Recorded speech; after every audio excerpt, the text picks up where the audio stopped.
আমি যদি এলাকার চেয়ারম্যান হইতাম বড় বড় কি দিতাম, বাঁশ দিতাম। বাঁশ দিয়ে কি করবে, ব্রিজ তৈরি করবে। এগুলো হচ্ছে অবাস্তব। বিয়ে করলে আপনি স্বাধীন না পরাধীন? পরাধীন। তার মানে কেউ যুক্ত হয়ে গেলে কি পরাধীন, আর যুক্ত না হলে স্বাধীন। সেরকম ভাবে দুইটা ক্লোজ রয়েছে, একটা স্বাধীন আর একটা হচ্ছে কি পরাধীন। ভালোবাসাটা এরকম হয়ে গেছে, বিয়ে করবে কি করবে না, এটা আসলে কি বলছো তুমি যদি আমার ভালোবাসা, আমি তোমার কি করব, বিয়ে করব। আসসালামু আলাইকুম। আজকে আমরা যে টপিকটা নিয়ে কথা বলবো সেটার নাম হলো কন্ডিশনাল সেন্টেন্স। আসলে কন্ডিশন মানে কি আমাদের জানতে হবে। কন্ডিশন মানে হচ্ছে শর্ত। আমাদের শর্ত হচ্ছে দুই ধরনের হয়, একটা হচ্ছে বাস্তব আর একটা হচ্ছে কি অবাস্তব। তাহলে বাস্তব কিরকম, তুমি যদি আসো আমি আসব, তুমি যদি বিয়ে করো আমি বিয়ে করব, আমার কোনো সমস্যা নাই। আর অবাস্তব কোনটা, আজ যদি শুক্রবার হতো আমি তোমার সাথে কি ঘুরতে যেতাম। হ্যাঁ, আমি যদি এলাকার চেয়ারম্যান হইতাম বড় বড় কি দিতাম, বাঁশ দিতাম। বাঁশ দিয়ে কি করবে, ব্রিজ তৈরি করবে। এগুলো হচ্ছে অবাস্তব। তার একটা হচ্ছে বাস্তব, একটা নাম কি অবাস্তব। আমি যদি তোর হাজবেন্ড হইতাম তোর আমি 2 রাত পিটাইতাম, ঠিক আছে। তার মানে এটা কি বাস্তব না অবাস্তব? অবাস্তব। তাহলে কন্ডিশন হচ্ছে নরমালি হচ্ছে দুই ধরনের, একটা হচ্ছে স্বাভাবিক আর একটা হচ্ছে কি অস্বাভাবিক। মানে বাস্তব আর একটা নাম কি অবাস্তব।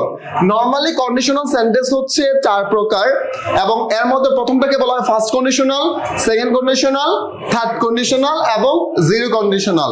আজকে আমরা প্রথমত ফার্স্ট কন্ডিশনাল, সেকেন্ড কন্ডিশনাল এবং হচ্ছে কি থার্ড কন্ডিশনাল বিষয়টা আমরা জানবো। খুব ভালো করে খেয়াল রাখেন। তাহলে আমরা আগেই বলছি কন্ডিশন মানে হচ্ছে শর্ত। কি থাকবে বলেন তো, শর্ত।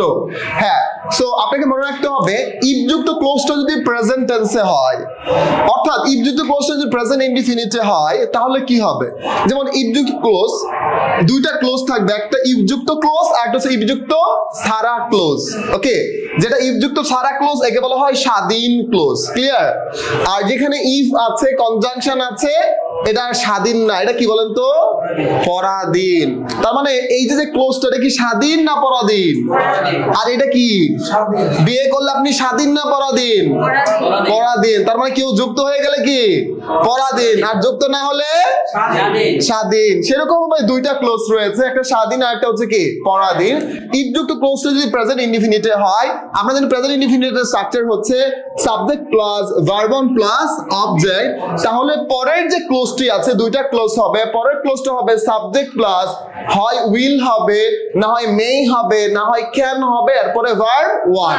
তাহলে ইফ যুক্ত ক্লোজটা যদি প্রেজেন্ট ইনডিফিনিটে হয় তাহলে পরের ক্লোজটা হবে subject plus will, May, can plus verb one. কখন উইল হবে, কখন মে হবে, কখন ক্যান হবে, এটা ডিপেন্ড করে সেন্টেন্সের ডিমান্ডের উপর। ক্লিয়ার? তাহলে দেখেন আপনারা বুঝলাম। তাহলে ইফ ইউ কাম, তুমি যদি আসো, এটা কোন টেন্স, প্রেজেন্ট ইনডিফিনিট। তাহলে পরে ক্লোজ হবে আমি যাব, তাহলে ইংলিশ কি আই উইল গো। তাহলে আমি যাব ইংলিশ কি আই উইল গো। তুমি যদি আসো আমি যেতে পারি, তাহলে কি I can go. I can go। আমরা এটা কি বলতে পারি না, I can go। এখন যদি বলি হয়তো আমি যেতে পারি, তখন I may go। I may go। may দ্বারা সম্ভাবনা বোঝায়। কি বোঝায়? কি বোঝায়? কি বোঝায়? may দ্বারা কি বোঝায়? সম্ভাবনা বোঝায়। ক্লিয়ার? তাহলে আমরা বললাম ইফ যুক্ত ক্লোজটা যদি প্রেজেন্ট ইনডিফিনিটে হয় তাহলে পরের ক্লোজটা হবে subject plus will, May, can plus verb one. দেখেন if you love me, কোন tense, present indefinite. if you love me, তুমি যদি আমারে ভালোবাসো, I will marry you, আমি তোমারে কি করব, বিয়ে করব। বিষয়টা ভালোবাসাটা এরকম হয়ে গেছে, বিয়ে করবে কি করবে না, এটা আসলে কি এই বলছো তুমি যদি আমার ভালোবাসো আমি তোমারে কি করব, বিয়ে করব। তুমি যদি না আসো তাহলে if you don't come, if you আমি রাগ করব, I will mind, I will conditional, তাই না? তুমি যদি না আসো আমি কি করব, তাহলে if you don't come, তুমি যদি না আসো। তাহলে ভাই এখানে আমরা নেগেটিভও করতে পারি, if you don't come, if you don't come। তাহলে কামের নেগেটিভ কি, if you don't come। তুমি যদি কি না আসো, I will mind, আমি কি করব, আমি মাইন্ড করব না, আমি রাগ করব। তাহলে if you don't come, I will mind, তুমি যদি না আসো আমি রাগ করব। ওকে, এখন এটাও বলতে পারেন if you don't come, তুমি যদি না আসো, I take poison, আমি বিষ খাবো। I will take poison, বলেন I will take poison, I will take poison। তুমি না আসলে আমি কি খাবো? If you don't marry me, তুমি যদি আমার বিয়ে না করো, I will take poison. আমি কি খাবো ভাই? বিষ খাবো। বুঝতে পারছেন? কেউ কি খাবেন এরকম বলবেন, শর্ত কেউ দিছেন? ওকে, রাইট। সো এটা হচ্ছে আমাদের ফার্স্ট কন্ডিশনাল। একে বলা হয় কি? First conditional. আমরা যদি বইয়ে দেখি, আমাদের স্পোকেন ফাইটার বইটা থেকে যেহেতু আমরা লেসন তৈরি করছি, এই স্পোকেন ফাইটার বইয়ে যদি দেখেন অনেকগুলো বিষয় আপনাকে দেওয়া আছে। সো ইফ ইউ কাম, তুমি যদি আসো, আই উইল গো, আমি যাব। ইফ ইউ ডোন্ট কাম, তুমি যদি না আসো, আই ওন্ট গো, আমি যাব না। So if anyone takes poison, কেউ যদি কি খায়, বিষ খায়, he will die, সে মরবে। আর আপনি বলছেন if you don't come, তুমি যদি না আসো, I will take poison, আমি কি খাবো? বিষ খাবো। পারবেন নি ভাই? বলতে পারবেন এখন থেকে? থ্রেট দিতে পারবেন? গুড, চমৎকার। এখন আমরা যেটা বলবো পাস্ট। কি বলবো বলেন তো? পাস্ট। পাস্ট মানে ইফযুক্ত ক্লোজটা যদি পাস্ট ইনডিফিনিট টেন্সে হয়, কোন টেন্সে হয়? আমরা পড়ছি না পাস্ট ইনডিফিনিট টেন্স। ইফযুক্ত ক্লোজটা যদি পাস্ট ইনডিফিনিট টেন্সে হয়, তাহলে পরের ক্লোজটা হবে subject plus would, could, might plus verb 1। কি বলেছি? ইফযুক্ত ক্লোজটা যদি পাস্ট ইনডিফিনিট টেন্সে হয়, তাহলে পরের ক্লোজটা হবে subject plus would, could, might plus verb 1। Clear ভাই? এখন দেখেন, এই যে ইফ বসালাম, এই যে সাবজেক্ট বসালাম, কামের পাস্ট ফর্ম কি ভাই? কেম। ইফ ইউ কেম, আর তুমি যদি আসতে, এর অর্থ হচ্ছে তুমি যদি আসতে, এরপর subject plus would, could, might plus verb 1। তুমি যদি আসতে আমি যাইতাম, তখন হবে I would go, I would go। তুমি যদি আসতে আমি যাইতাম, I would go, I would go, I would go। এখন যদি বলেন আমি যেতে পারতাম, তখন আপনাকে বল এই তো good boy, I could go, আমি যেতে পারতাম। সো এখন বল তুমি যদি চেষ্টা করতে, if you tried, if you tried, তুমি যদি চেষ্টা করতে, you could go, তুমি যেতে পারতে। এর মানে বুঝাইছি তুমি চেষ্টা করো নাই। মানে if you tried, তুমি যদি কি করতে, চেষ্টা করতে, you could go, তুমি যেতে পারতে। বলতাম if you tried, তুমি যদি চেষ্টা করতে, you could get better result, তুমি ভালো রেজাল্ট করতে পারতে।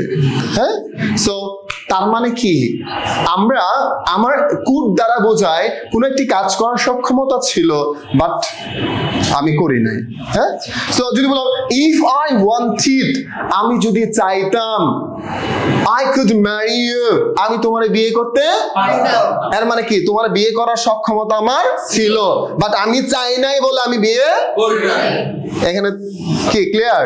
এখন দ্বিতীয় কনসেপ্ট হচ্ছে ভাই, এখানে দেখবেন সেকেন্ড কন্ডিশনালে যেমন was where past tense না, past indefinite না, past indefinite কি না? চলেন I এর সাথে নরমালি was হওয়ার কথা না, কিন্তু এখানে where হয়। যে আপনারা শুনেছেন if I were a king, আমি যদি কি হতাম, এটা বাস্তব না, নাম কি? অবাস্তব। এই জন্যই I এর সাথে was হয়, এটা বাস্তব, বাট যেহেতু where এটাও কি এক ধরনের অবাস্তব, তাই না? if I were you, আমি যদি কি হতাম, তুমি হতাম, I would help you, আমি তোমারে কি করতাম, সাহায্য করতাম। এখন যদি বলি if I were your husband, আমি যদি কি হইতাম, তোমার হাজবেন্ড হইতাম, I would beat you 3 times a day, আমি 3 বার তোমার কি পিটাইতাম। কি ভাই বুঝতে পারছেন? এরকম বলেন আপনার ওয়াইফ বলে না? আপনার ওয়াইফ নাই, ওকে। এখন আপনি খুব ভালো করে বলেন যে এই যে এলাকার মেম্বার চেয়ারম্যানরা বলেন যে if I were chairman in a locality, আমি যদি তোমার লোকালিটি কি হইতাম, চেয়ারম্যান হইতাম, I would give bamboo to make a bridge, তাই না? কি ব্রিজ তৈরি করার জন্য আমি কি দিতাম?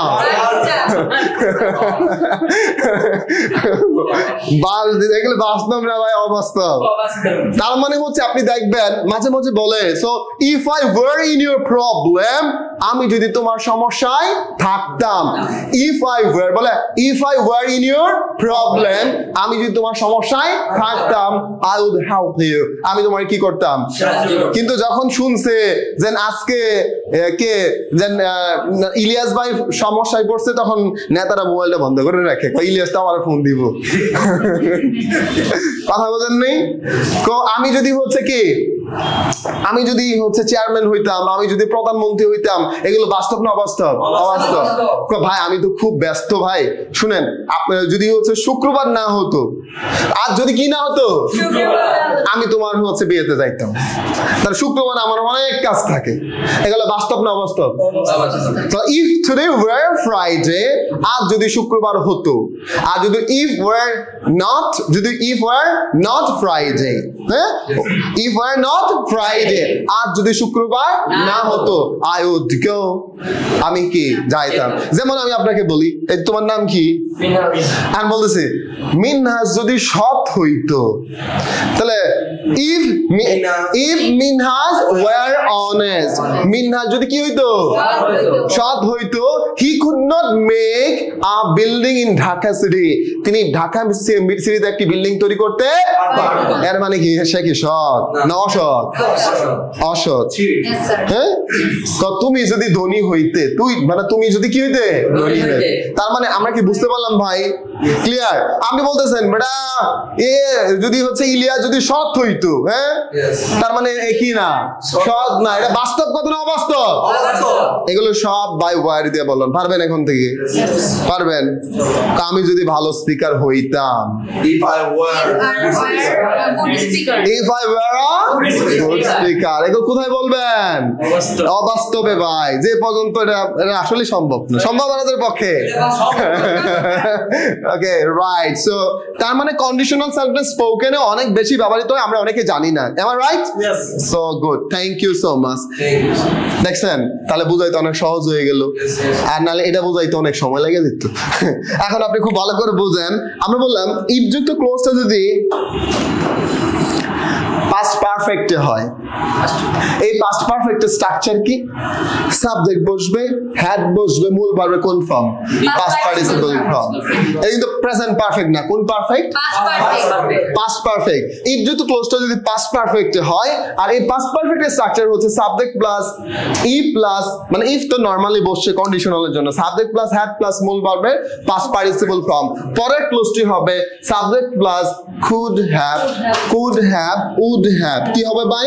could have, might have plus মূল ভার্বের কোন ফর্ম? Past participle form. মনে রাখবেন, যদি মডাল ভার্বের পরে হ্যাভ আসে, এরপরে যদি কোনো ভার্ব আসে, সব সময় মূল ভার্বের কোন ফর্ম? Past participle. মূল ভার্বের কোন ফর্ম? Past participle form. আপনি খুব ভালো করে বোঝার চেষ্টা করেন। একটা বিষয় মনে রাখবেন ভাই, পাস্ট সেকেন্ড কন্ডিশনাল এবং থার্ড কন্ডিশনালের বাংলা মিনিং সেম। কি বলছি? সেকেন্ড কন্ডিশনাল এবং থার্ড কন্ডিশনালের বাংলা মিনিং সেম। তাহলে পার্থক্য কোন জায়গায়? পার্থক্য হচ্ছে সেকেন্ড কন্ডিশনাল দ্বারা অবাস্তব বোঝায়, কিন্তু থার্ড কন্ডিশনাল দ্বারা অবাস্তব বোঝায় না। তাহলে অবাস্তব কোন সেন্টেন্স থার্ড কন্ডিশনাল দ্বারা লেখা যাবে না। তাহলে বলেন তো, ইফ যুক্ত ক্লোজটা যদি পাস্ট পারফেক্টে হয়, তাহলে পরের ক্লোজটা হবে subject plus would have, could have, might have plus মূল ভার্বে কোন ফর্ম? শুনি নাই, মূল ভার্বে কোন ফর্ম? মূল ভার্বের পাস্ট পার্টিসিপল ফর্ম। তাহলে দেখেন, ইফ বসায় দিলাম, if you had helped me, তুমি যদি আমাকে কি করতে? সাহায্য করতে। So if you had helped me, তুমি যদি আমাকে সাহায্য করতে, আমি তোমাকে সাহায্য করতাম। I would have helped you, I would have helped you। তাহলে সাবজেক্ট বসালাম, তারপরে would have প্লাস মূল ভার্বে কোন ফর্ম? Past participle form. তাহলে I would have helped you, তুমি যদি আমাকে সাহায্য করতে, আমি তোমাকে সাহায্য করতাম। So if you had helped me, তুমি যদি আমাকে সাহায্য করতে, I would have helped you, I would have helped you, তুমি যদি আমাকে সাহায্য করতে, আমি তোমাকে সাহায্য করতাম। তাহলে চলেন আমরা একটা ব্রিফ দেই, সংক্ষিপ্ত ব্রিফ দেই, একদম সিম্পল বিষয়, খুব ভালো করে মনে রাখি। ইফ যুক্ত ক্লোজটা যদি প্রেজেন্ট ইনডিফিনিট হয়, তাহলে পরের ক্লোজটা হবে subject plus will, May, can plus verb one. If যুক্ত ক্লোজটা যদি পাস্ট ইনডিফিনিট টেন্সে হয়, তাহলে পরের ক্লোজটা হবে subject plus would, could, might plus verb one. If যুক্ত ক্লোজটা যদি পাস্ট পারফেক্টে হয়, তাহলে পরের ক্লোজটা হবে subject plus would have, could have, might have plus মূল ভার্বে কোন ফর্ম? Past participle form. মূল ভার্বে কোন ফর্ম? মূল ভার্বে কোন ফর্ম? Past participle form. মূল ভার্বে কোন ফর্ম? That's it. পারবো? পারবো ইনশাআল্লাহ। ইনশাআল্লাহ। Right, thank you so much, everyone.